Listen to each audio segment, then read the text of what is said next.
So over the years, the best smartphone every year is often Apple, Apple, Apple. A few times we've seen Google, sometimes we've seen Samsung, but it's a new champion now.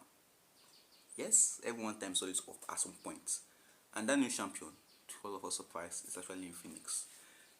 I've tested it, I've tried it, I've searched about it, and Infinix is up for the challenge against Apple. So today we'll be comparing Apple, the biggest tech giant, biggest smartphone giant, to Infinix, the new world champion. Maybe it might not be the new world champion, but let us find out here right now. And there are 10 categories we'll be going through, from the unboxing to the compatibility to the price to the processors to the cameras, a lot of things, even to the assistants. We'll be checking a lot of things today, and you're going to see a new champion. Whether Apple will still remain the champion or Infinix will be the new champion. Starting with the unboxing. So when you check the unboxing of an Apple phone, it's, I'll say, gloriously empty. You get your phone on top, you get some stickers, you get your USB-C cable, and that's pretty much it. But when it comes to Infinix, you get everything you need. When I say everything, I mean everything. You get your phone on top. From your phone, you get on top, you get your charger, you get your cable, you get a case. Sometimes you don't get earpiece with it, which is kind of outdated, but it comes with the box. The box is still complete. So at this category, trust me, you don't have to argue about it. Every category about unboxing, Apple always, most times, uses it. So this category goes to Infinix. A point for Infinix. 9 more rounds to go. Then it comes to the design. Design of Apple, I'll say, is almost the same, but once you check from the iPhone 11 to iPhone 15, you find that they look similar, but actually they are not similar. The design is actually a much more upgraded design accordingly, consistently. It's a consistent upgraded design, and it's something you should actually pay attention to, because Apple has designed their phone in a similar manner, but in a different manner, which make their phone much more beautiful and much more aesthetic. Even despite the fact that they are still using some other boring colors, but the design still remains top notch. Infinix on the other side, most of us may not know about design, but Infinix design is actually one of, say, is cutting edge. It's not that boxy design that you can see as that of the Apple's phone, but it's curved, the glass screen, and the curvature runs around the phone from the sides to the screen. Everything is actually curved. The cameras are well placed. The fingerprint scanner is actually still on the side of the phone, and it is well designed for those who want the luxury of that design and that curvature in their hand, which is going to be really good. So for this category, I checked both. I'm going to give a point to each of them, which is going to be fair at this point. Then it comes to the assistant of this smartphone. You see, Apple has Siri. You don't expect everyone to have anything right, but they're actually working on their own assistant, which is going to be much, which is not going to be, it is actually much more better than that of Apple, because it came out on the Infinix 030, and it is actually much more efficient, much more detailed. It's like comparing Google Bard to ChatGPT. That's just the way it is. So it's actually much more detailed and much more better than Siri. Though Siri on the iOS 17, the new upgrade, was actually good, but it's not compared to their assistant on the Infinix, because the assistant on the Infinix actually had a much more better result, much more better answers. Even the interface is good, the way it reads is better than that of Infinix, that of Apple. So this point, actually, to our surprise, goes to Infinix. Then we come to where we can separate the boys from the daddy, from the boys from the men. So the processors. We don't have to talk about this much. We often know the clear winner. The clear winner of processors of smartphones is always Apple.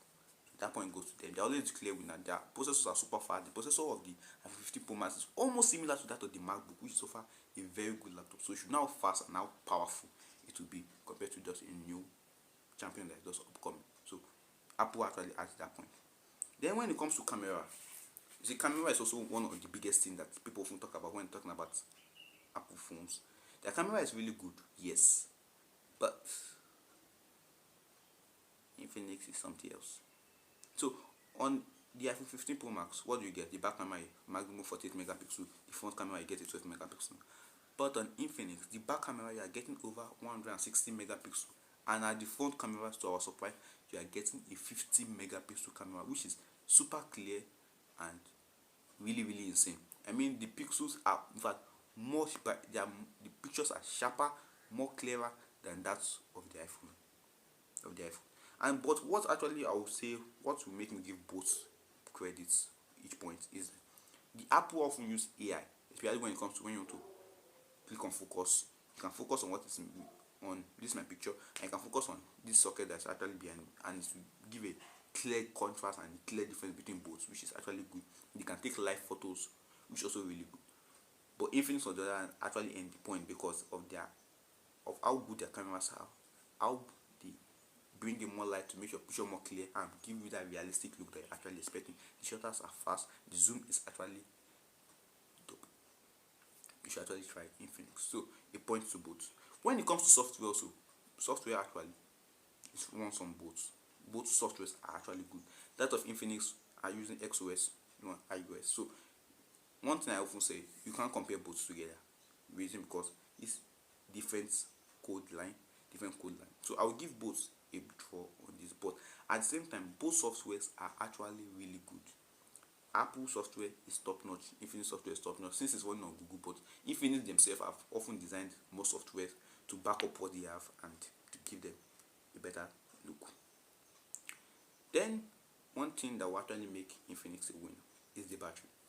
You often know Apple's battery are not bad, but yeah, good. Not bad, but good. So Apple iPhone 15 is not up to 5,000 milliamp battery. It's about 4,000. But Infinix are now testing 6,000. Even the 5,000 is still constant for them. So it's something that you can actually go to, and the battery life is actually really, really insane. You can go on with that battery life for as long as you want, and you won't have any problem. So why not pick it? That's it. So Infinix actually win the battery category. It comes to the display.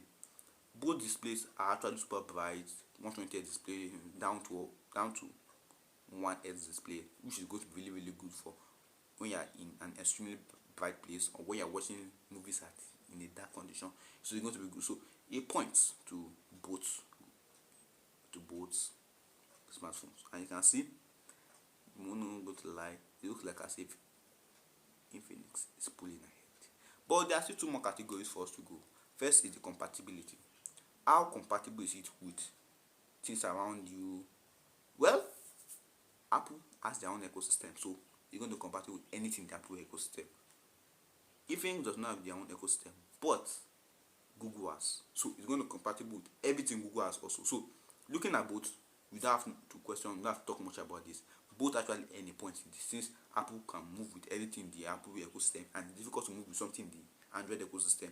Infinix can move with anything in the Android ecosystem, and it's difficult to move with anything in the Apple's ecosystem. So I will give it a clear point, each point for both of them. And last but not the least, the price. The Apple's iPhone 15 is actually $1,199, but Infinix top flagship phone is about 500, sometimes 300, $333. So it's not that expensive. And the reason why I said I'll give Infinix this point is that with all what Apple has, Infinix have been able to do that while still making things cheaper, which is top notch on their side. I give them a top respect for that. It's really, really insane. But Apple, they just give us that price, like as if giving you something, the same thing, but a new price. That's the way Apple films. But actually, it's not like that. It's actually a different story. And now, after judging, we've seen Infinix winning the unboxing, design, assistant, camera, software, battery, display, and the price. And Apple does win in some few sections out of the 10. So we have a clear winner here. Infinix is the new world champion. So that's just it. Infinix is the new world champion. We have a new world champion. So at the beginning of 2023, we have an aim to hit 65. It may be so stupid. We have an aim to hit 65 million YouTube subscribers. We want to be the best tech channel in the world. So we need to hit 65 million YouTube subscribers. So if you can just drop a sub, just one sub. Tell your friends, share the video, watch it over again, watch about other videos because you will learn a lot. Subscribe. Jesus is coming soon, and I'll catch you guys in the very next one.